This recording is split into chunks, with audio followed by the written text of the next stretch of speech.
Ha, ha, ha, ha, ha, ha, ha, ha. Nakakatuwa naman. Si Banat Bay. OMG! Si Banat Bay! Nakakaawa.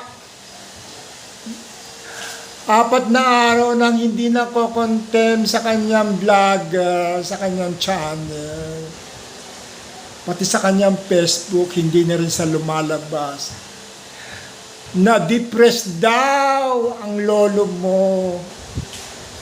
Dahil simula lang siya ay kinasuhan ni Trillanes, yung lumabas yung si Buena. Siguro, kaya na-depress yung kanyang buhok, nagkalugas-lugas na.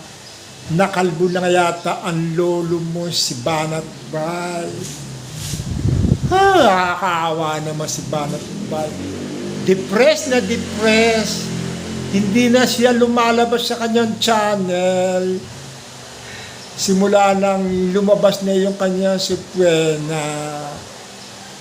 Wawa naman si Banat Bay. Ayun, tulala. Diyos ko.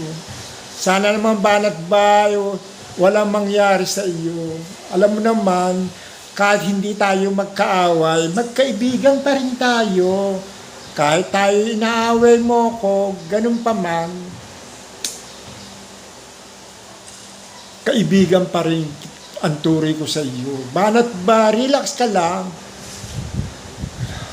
Alam mo, alam ko yan, kaya ka na didepressed dahil sa iyong kasong cyber live na ikinaso sa iyo ni Trillanes. Ba, mahirap yan. Isko. Kung 5 taong kang makukulong, depende yan sa iyong paninira, sa iyong mga sinabing binitawang salita kay Trillanes. I'm sure, mga 10 taon kang makukulong. Plus pa yung damage. Pagka napatunayan si Trillanes ay hindi niya ibinenta ang isla sa West Philippine Sea at ikaw ay paninira ang ginawa mo, sigurado, kalabos ka, Banat Bay. Kasama mo si Harry Roque. Naku. Kawawa ka naman, Banat Bay. Magiging classmate mo inmate mo si Harry Roque at pati yung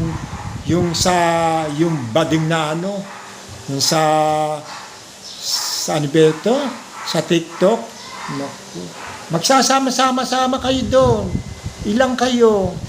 Aba, siguraduhin mo na kailangan maging ready ka na, Banat Bay. Naku. Sana naman huwag kang matigok. Banat Bay, ano ba yan? Kami, pasayo-sayo na lang dito, Banat Bay.